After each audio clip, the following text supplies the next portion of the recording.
And you know who's with us today? Charles J. Orlando. He is back here in studio. I'm so lucky because he is a relationship expert and best-selling author of the book, The Problem with Women is Men, and a book series, The Pact, Goodbye, Past, Hello, Love. And he also has an upcoming graphic novella called Don't Date a Dick. It sounds very graphic, but he's here today to talk about what's graphic on his show, 7-Year Switch, because it's heating up. We're into episode 4. It's every Tuesday on FYI. So please give big smooches to Charles J. Orlando. Thank you for having me. Awesome. Yeah, Don't Date a Dick actually came out a couple of weeks ago. So, so it's out. Is it graphic? It's out. Oh, duh. Come on now. I'm gonna get it. Is it like don't date a private investigator, like a private dick? Well, don't date a Richard, right? No offense to all the men named Richard out there. No, it's don't date a dick. Richards, you're no good. I don't know. There's something in names. There's something. There's I can't date Amanda's. of names. I cannot date an Amanda. Yeah, and you shouldn't. Right. Well, I have a book signing coming up at the Grove, Barnes & Noble at the Grove on February 8th. So Fantastic. for Don't Date a Dick. So Excellent. Just a little plug. I want to go to there. So plug. No, stop. You can't say plug and dick in the same sentence. I'm just saying, it just doesn't You work did that way. on purpose.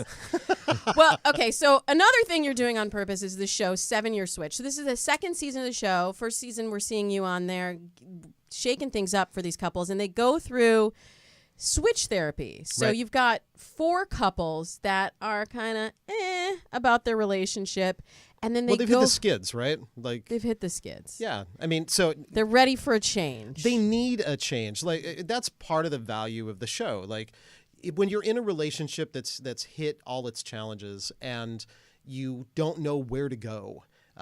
What do? Do you stay in your bad patterns? No, because that leads to divorce. Do you go to couples therapy? Well, you can try 60 minutes a week with a counselor, and then you spend 6 days and 23 hours reinforcing all your bad patterns before your next therapy appointment. We take them out of all of that with switch therapy. We remove them from their bad patterns, their marriage, and the crappy version of themselves, and we pull them for 2 weeks, put them away from social media, away from their spouse, away from all their internal noise. And we partner them with someone who's going through something similar. So you they switch them yes, actually with the other person's spouse. to give them perspective. So a lot of people are saying, oh my God, you're going to make him cheat. Yeah, because we can make someone do that. Stop it. If you're out there, stop it. Don't tell me I'm making anybody do anything. People choose, right? And what it really does is it puts their relationship on massive fast forward. So instead of this slow Band-Aid that rips off for 6 to 12 months and they stay disconnected and all this other nonsense, we put it on major acceleration for 2 weeks, and it plays out very similarly to the way it would have just over a much shorter period of time. Mm-hmm. And they reinvest. Or not. They don't. Mm-hmm. Right. So you get to see your partner for exactly who they are. So what do you think are some of the challenges that these couples are dealing with that are bringing them into this experiment? Because I'm sure it's familiar to a lot of the people that are listening who are in a relationship, and there are some issues that are able to be overcome through this sort of experience, but there are some things that are irreparable, really. In a lot of ways they are. And I think mostly what these people are facing can be boiled down to 3 things. Honesty, vulnerability, and acceptance. They're not doing any of those things. And that's primarily because they're afraid to be judged. They don't want to put themselves out there in a vulnerable way and then have their wants or their needs not considered. I mean, they've already taken a lot of that damage. So it's not safe for them to be honest, so they don't. They don't want to be vulnerable with their partners, so they end up clamming up and disconnecting. And they don't want to accept all the negative stuff that they're receiving, so they end up not even talking about it. And as a result, they just build contempt and resentment, and they fuel even more disconnection. I mean, they're really at the end of their road, so they're on the show to really make a decision. Do you want to reinvest in your marriage, or do you want to stop all this negative crap from happening on a constant basis and go be happy? Maybe it's not with your partner, but damn, like how long you got on the planet? 80, 90 years? So you're somewhere between, 7 and 10 years together. You want to waste more time with the wrong person feeling like shit about yourself? Like, don't do that. Yeah. And I'm not an advocate for divorce. I'm just an advocate for happiness, right? So we help them find not only hopefully a better version of their marriage, but really a better version of themselves. Oh, that's deep. This is a deep show. So I think every situation is a little bit different and probably warrants a conversation. But if you could succinctly describe when it's time to cut ties, when it's time to just say goodbye to the relationship, is there a way to do that, or is it impossible? I think so. So, I mean, really, what we're really talking about is what is the definition of love, right? And for so many people, love is honesty. No, it's passion. No, it's commitment. No, it's loyalty. No, it's connection. I mean, it's all these things. So love is none of those things. Love includes all of those things, but love ultimately is about two things: how you feel about them, and more importantly, how you feel about you when you're with them.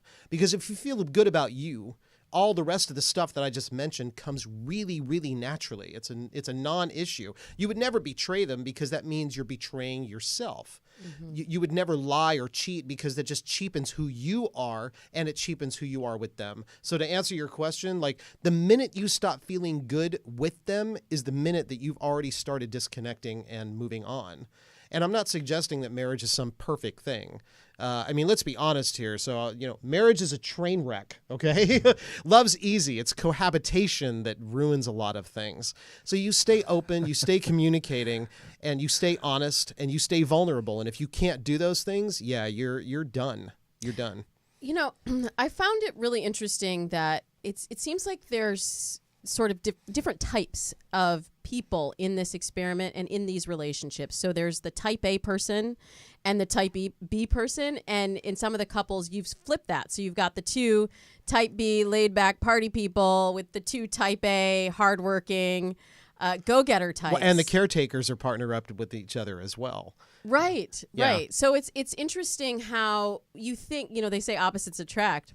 Do you believe that you need a little bit of balance, or can it work if two people are kind of are similar in their approach to life and their lifestyle like that? It can work if you're similar, but you get more power out of a balance. And that's part of what some of these participants are really finding out. So we do have some type A people, real go-getters, achievers, partnered up with people who are mostly caretakers in their real marriages. But they don't have any perspective. The caretakers haven't learned how to receive, so they only give, and now they're resentful because they don't know how to receive. And the type A go-getters don't understand what it's like to live with a version of themselves. So where does that come from? Does that come from family history? Does it come from past relationships? How do people form those roles in the relationship? I think it's a combination of all of those things. I mean, the truth of it is that we are all plagued by our own demons from our family of origin, from our first relationships, from our experiences through life. And when you connect with someone else and you decide to get into a relationship with them, you don't know it, but you're actually not in a relationship with them. You're in a relationship with all the experiences they've had up to that point. And you don't even know it because they don't even know how to articulate it. So you end up connecting with someone who doesn't even really have a solid grasp of the perspective of who they are. They're learning that on the fly. I mean, life is building the ship as it sails. So I've heard an argument, Charles, that love is somewhat ephemeral. Even more so, it's like cyclical. So in a relationship, especially in the peak, when you first meet, it's this high of just absolute in love, and there's like pheromones and hormones all flutter. And then there's natural dips. And that's kind of the actual flow throughout the whole relationship is these peaks and valleys, if you will. And the key is that during one of these valleys, do you still like and respect that person? Because if you still have that, you'll naturally probably fall back in love in a matter of time. But if you don't like and respect them when you fall out of love, potentially, that's when the resentment and the contempt kind of dives in. Would you agree with that approach? I would totally agree with that. And that's part of what a lot of people face when those downturns come. It's how you really get perspective on it. This is where we get into a discussion about the grass being greener. And this is where Dustin and Kelsey, our experimental couple, one of them on the show, are facing kind of this as well. They're the contrast that they have between the marriage that they're not satisfied with and the infatuation they feel in this brand new, amazing, dopamine riddled a relationship that they're now kind of looking at, it's intoxicating. And that's why the grass always seems greener, because it is. It just doesn't stay that way, because that mysterious, amazing, connected, new relationship, just wait a year and it'll be the old, established, familiar, comfortable relationship that you just left, Gavin. So just saying. Right. And then she leaves you for the next guy, for the snowboarder. So for the people at home that are listening that may be feeling like they're in that stuck place, but don't have the opportunity to go through something as radical as switch therapy like you do on 7-Year Switch, what are some tips that they can take into the home to reconnect with their partner and rediscover some of these things that they're missing in their relationship right now?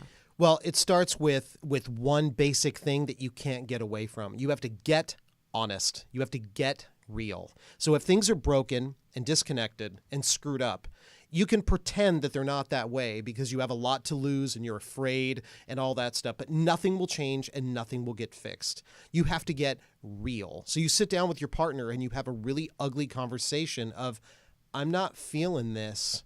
Like, where are we? And that's a scary, ugly thing to say.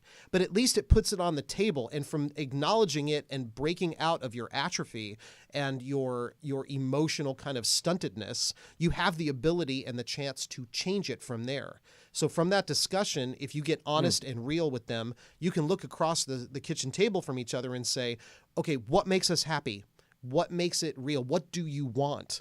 And what am I not providing? And you put your ego to the side and you reconnect in an honest, transparent way that's genuine. It's the only way. That's great advice. And I love that you mentioned putting the ego aside, because I think some people, their drive to get a certain outcome overcomes their drive to find the truth. And the truth has to stay. Well, the truth is scarier. It's easier if you just kind of posture it up and get through. You can't get through. Well, we have a lot of truth coming up in our next segment. So can you stick around and answer some questions for us? Totally. All right. We have Technically Dating coming up right after this break. We have the host of 7-Year Switch on FYI. You can watch that show every Tuesday on FYI at 9 p.m. Eastern. 9 p.m. And Eastern. you can also get caught up at FYI.tv. So stick around because he's going to be here answering your questions live with us on Dates and Mates.